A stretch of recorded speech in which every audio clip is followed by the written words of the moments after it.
అంటే అయితే ప్రార్థన అంటే ఏంటో కొన్ని విషయాలు ఇంకా కొన్ని విషయాలు చూద్దాం. మొదటిగా ప్రార్థన అంటే ఏంటంటే దేవుని చిత్తాన్ని తెలుసుకోవడం,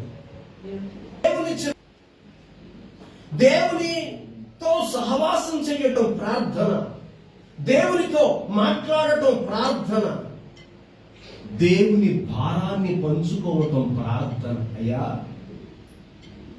దేశమంతా కూడా భయంకరమైన పాపంతో ఉందయ్యా. నువ్వు ఒక మాట అన్నావు, ప్రయాసపడి భారం మోసుకుని సమస్త జనులారా నా ఎద్దుకు రండి అని మీరు అన్నారు. అయితే దేశమంతా కూడా పాప భారంతో నిండిపోయింది. అయితే ఆ పాప భారంలో నేను కూడా కొంత మోస్తాను. ఎలా మోస్తాను తెలుసా? ప్రార్థన చేసి. హల్లెలూయా. ప్రార్థన అంటే ఏంటో తెలుసా? దేవుని కోపాన్ని ఆపటం. ప్రార్థన అంటే ఏంటంటే